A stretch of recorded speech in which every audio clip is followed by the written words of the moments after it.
नमस्कार दोस्तों, स्वागत है आपके अपने channel Sansmriti classes home science TGT PGT एलटीजीआईसी।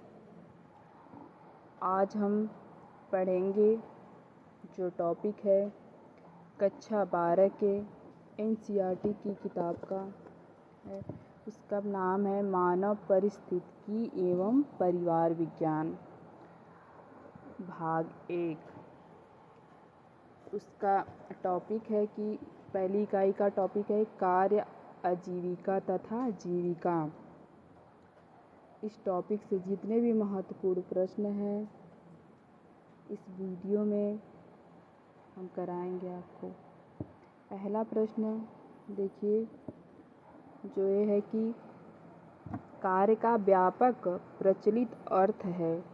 पहला ऑप्शन है नौकरी और जीविका के रूप में कार्य करना।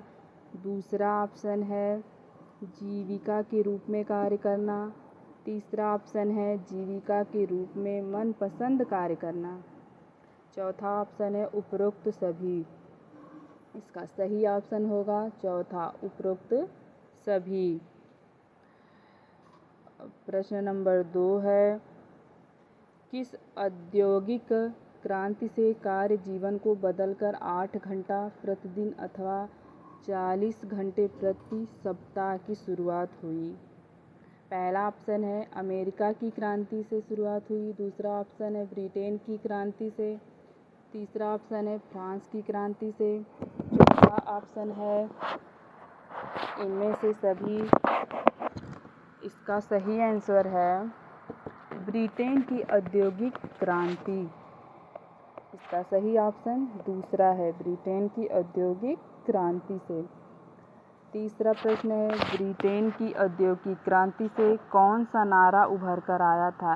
ये प्रश्न बहुत इम्पोर्टेंट प्रश्न है जो परीक्षा में पूछे जाते हैं और पूछे गए भी हैं। पहला प्रश्न है, पहला ऑप्शन है 9 घंटे श्रम, 9 घंटे मनोरंजन और 9 घंटे आराम।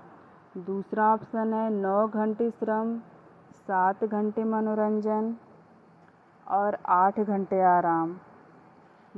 तीसरा ऑप्शन है 8 घंटे श्रम।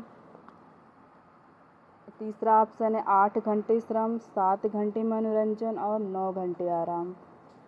चौथा ऑप्शन है 8 घंटे श्रम, 8 घंटे मनोरंजन और 8 घंटे आराम।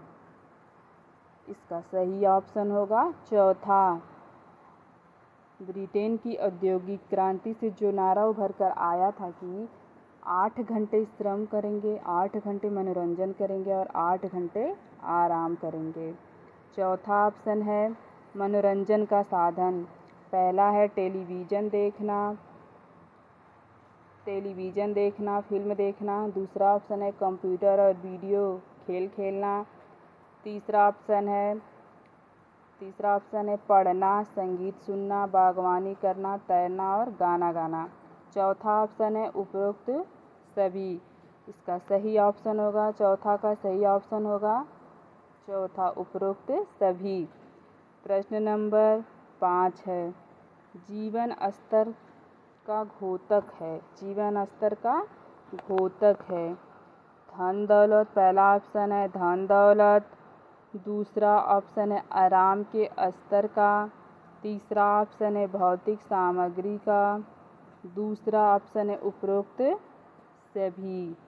जीवन स्तर का घोतक, ये तीनों ऑप्शन सही हैं।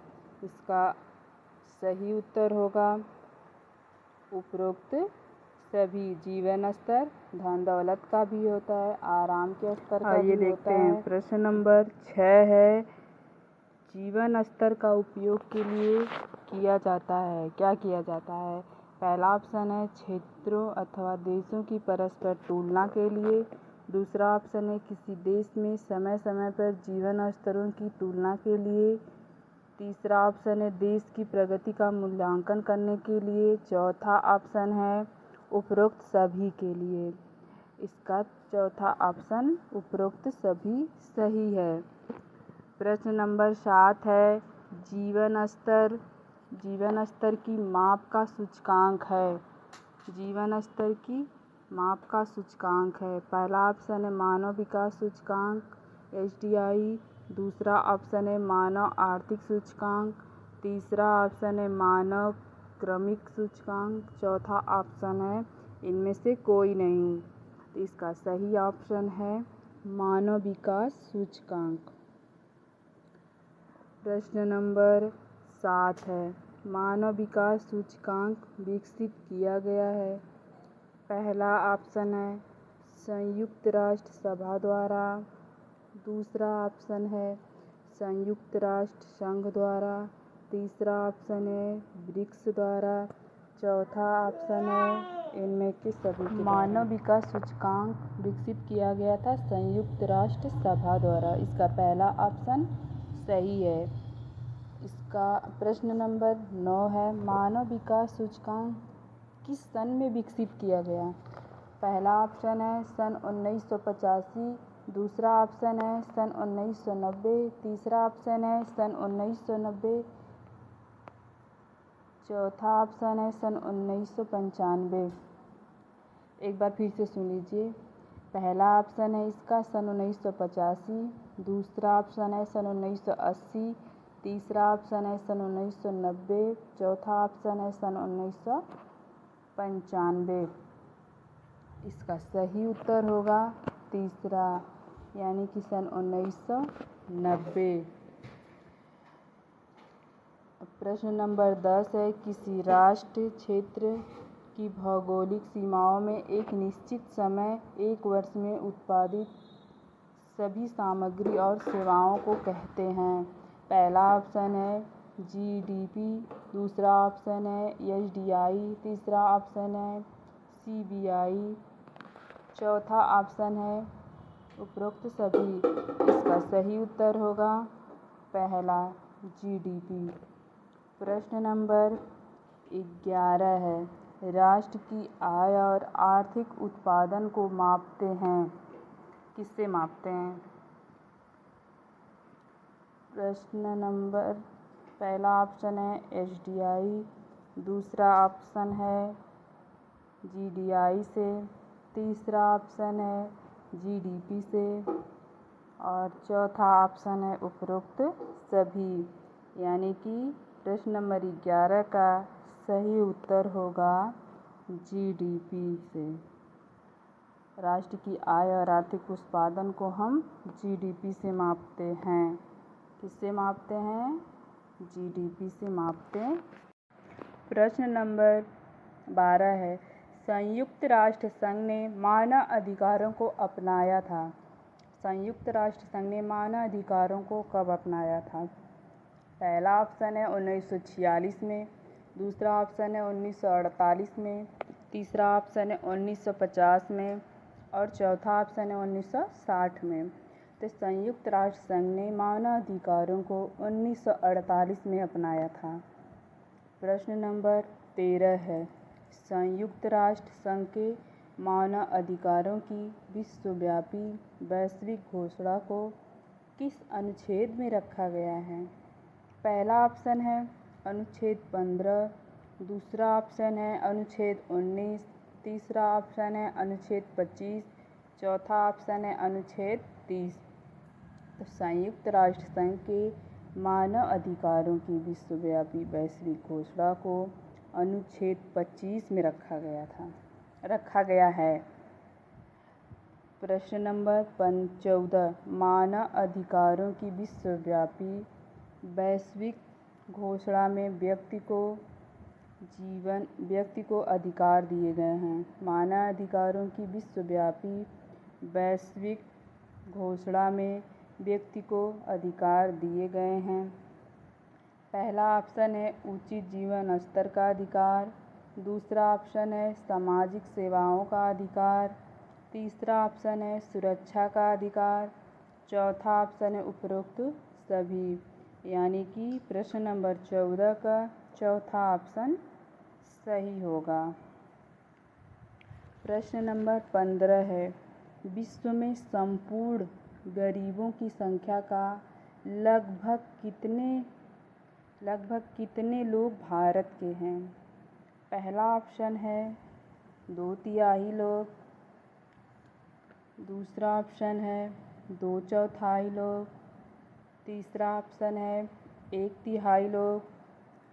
और चौथा ऑप्शन है कोई नहीं।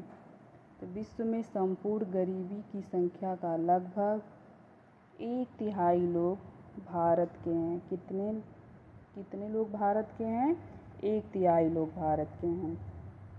प्रश्न नंबर 16, गरीबी रेखा क्या है? पहला ऑप्शन है आय का न्यूनतम स्तर, मुख्य आवश्यकताओं को पूरा न कर पाना, ये दूसरा ऑप्शन है। तीसरा ऑप्शन है अभावग्रस्त होना। चौथा ऑप्शन है उपरोक्त सभी। गरीबी रेखा आय का न्यूनतम स्तर भी है और मुख्य आवश्यकताओं को पूरा नहीं कर पाता है इंसान, गरीबी रेखा जो नीचे रहता है। और तीसरा ऑप्शन है अभावग्रस्त होना और चौथा डी यानी कि उपरोक्त सभी सही हैं। चौथा ऑप्शन सही है। 17 का किसी राष्ट्र या वर्ग के विकास की गति निर्भर करती है केवल, पहला ऑप्शन है केवल अमीर व्यक्तियों की उत्पादकता और सफलता पर। दूसरा ऑप्शन है केवल गरीब व्यक्तियों की उत्पादकता और सफलता पर। तीसरा ऑप्शन है सभी सदस्यों की उत्पादकता और सफलता पर। चौथा ऑप्शन है उपरोक्त सभी यानी कि उपरोक्त सभी है। इसका सही ऑप्शन होगा तीसरा, सभी सदस्यों की उत्पादकता और सफलता पर। इसका सही ऑप्शन है सभी सदस्यों की उत्पादकता और सफलता। आइए देखते हैं आज हम लोग क्या देखे हैं। कार्य आजीविका तथा जीविका के प्रश्न, जो महत्वपूर्ण प्रश्न है परीक्षा में जो पूछे जाते हैं।